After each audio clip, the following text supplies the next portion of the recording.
제사장이 여호와의 성전에 있는 다윗 왕의 창과 방패를 백부장들에게 주니 호위병이 각각 손에 무기를 잡고 왕을 호위하되 성전 오른쪽에서부터 왼쪽까지 제단과 성전 곁에 서고 여호야다가 왕자를 인도하여 내어 왕관을 씌우며 율법책을 주고 기름을 부어 왕으로 삼음에 무리가 박수하며 왕의 만세를 부르니라.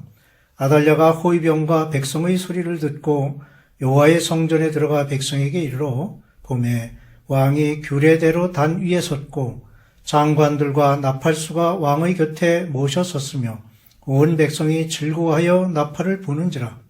아달랴가 옷을 찢으며 외치되 반역이로다 반역이로다 하며 제사장 여호야다가 군대를 거느린 백부장들에게 명령하여 이르되 그를 대열 밖으로 몰아내라. 그를 따르는 자는 모두 칼로 죽이라 하니 제사장의 이 말은 여호와의 성전에서는 그를 죽이지 말라 함이라. 아멘. 남북 이스라엘의 왕조는 큰 차이가 있는데 북이스라엘의 왕조가 9번 교체된 데 비하여 남유다는 다윗의 자손이 계속해서 왕 위를 잇는 가운데 단 한 번 아하시아 왕의 모친인 데비가 6년 동안 나라를 다스린 특별한 때가 있었습니다. 그는 바로 아합과 이세벨의 딸로서 자기의 손자들을 무자비하게 죽이고 왕이 된 아달랴입니다. 11장 1절에 보면 아하시아의 어머니 아달랴가 그의 아들이 죽은 것을 보고 일어나 왕의 자손을 모두 멸절하였으나 라고 기록하고 있습니다. 아들 아하시아가 예후에 의해 죽임을 당한 것을 보고 스스로 자기를 세워 왕 위에 올랐습니다. 보통 왕 위는 아들들 중에서 대를 잇도록 하는데 자기의 아들이 죽은 것을 보고 아달랴는 손자들을 모두 죽이면 자기가 왕으로서의 권력을 행사할 수 있다고 보고 대를 이을 왕자들을 모두 죽이려 한 것입니다. 하지만 모두 죽임을 당하는 중에서 단 한 명 요아스가 살아남았습니다. 요아스는 어린아이로 고모인 여호세바에 의해 6년 동안 숨어 지내며 아달랴의 손에서 건짐을 받았습니다. 요아스는 성전에서 제사장 여호야다의 보호를 받으며 살아남을 수 있었는데 여호야다는 6년 동안 요아스를 숨겨두었다가 드디어 7년째 되는 해에 아달랴를 몰아내고 요아스를 세우는데 결정적인 역할을 한 제사장이었습니다. 아달랴의 악한 통치는 드디어 막을 내리고 제사장 여호야다의 지혜로운 행동으로 요아스가 왕 위에 오르게 되어 다시 정상적인 다윗의 혈통이 이어지도록 한 것입니다.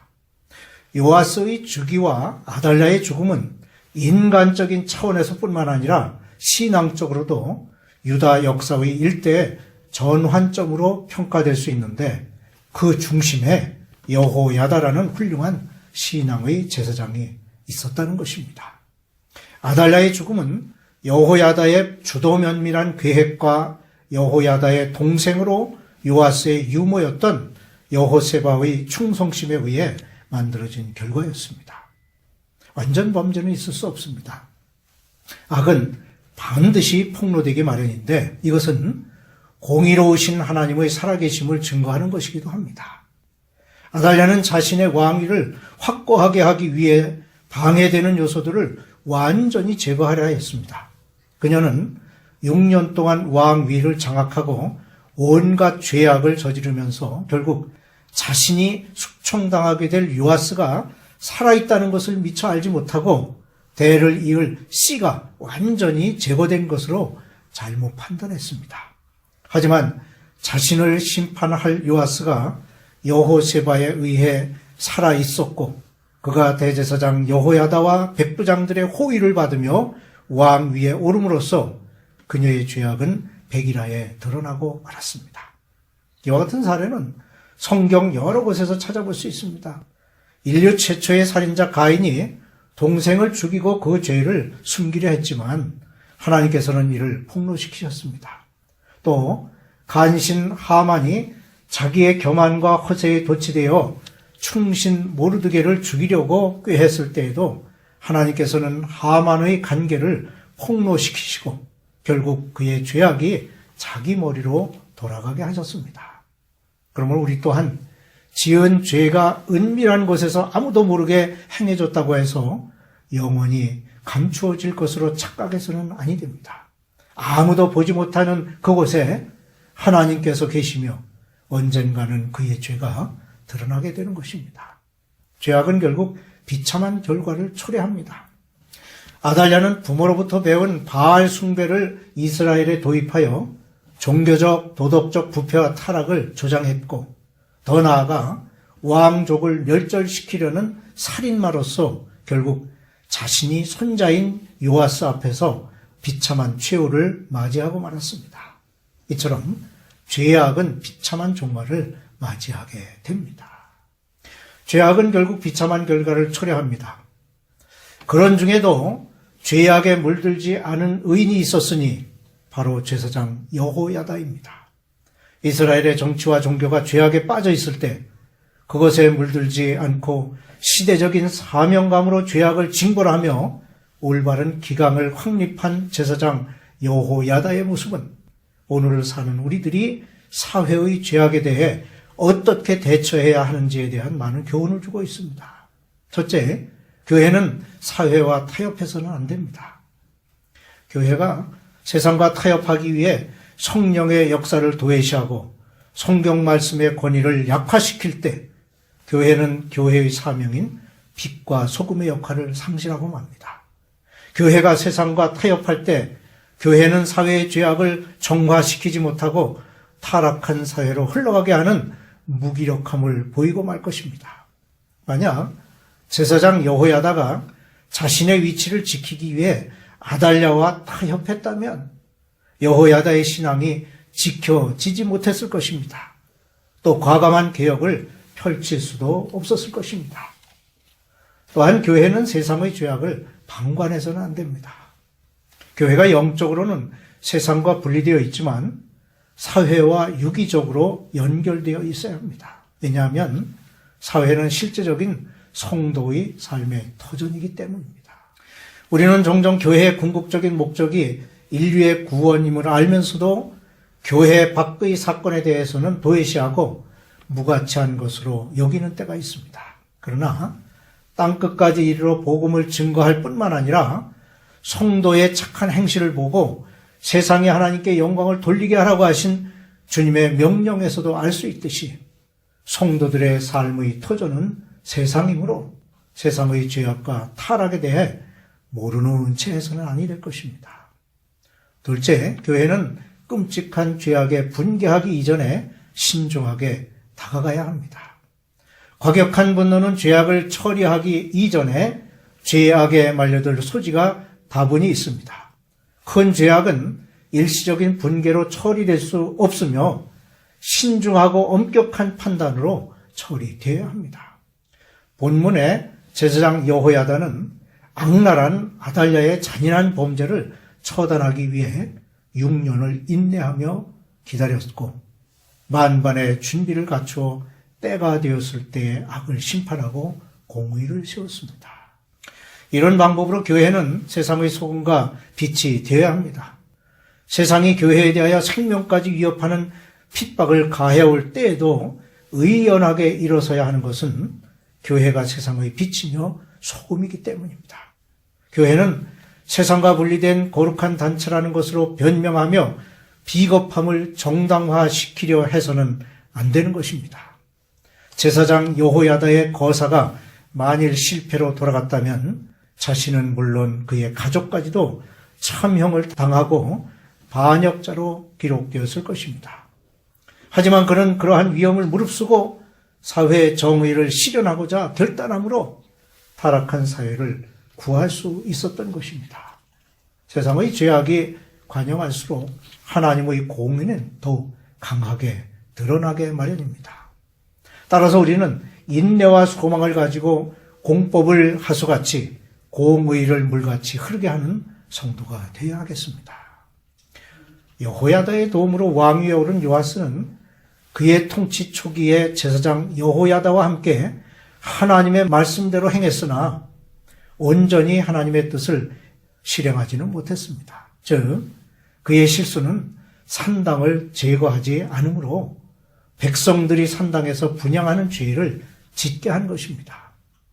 이런 그의 실수는 말년에 그가 죄악으로 바른 길을 가지 못했고 반역에 의한 죽임을 당하는 결과를 초래하였습니다.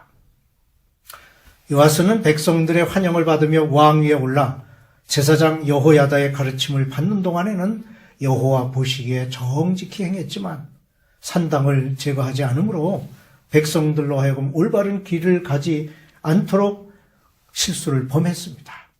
이런 요아스의 행동은 우리로 하여금 참다운 신앙 교육의 중요성을 깨닫게 합니다. 어린 나이에 높은 자리에 오르게 되면 올바른 통치가 무엇인지 미처 알지 못하고 잘못된 길로 나라를 이끌 수 있고 결국 자신까지도 화를 입게 됩니다. 다행스럽게도 어린 요아스에게는 그를 바른 길로 이끄는 아버지 같은 제사장이 있었고 요아스 자신도 그의 가르침을 받아들이고 따랐기에 그의 치리는 하나님이 보시기에 인정받을 만했습니다. 즉 여호야다의 바른 교육과 이를 청종했던 요아스의 행함은 여호와의 의를 이루기에 합당했습니다.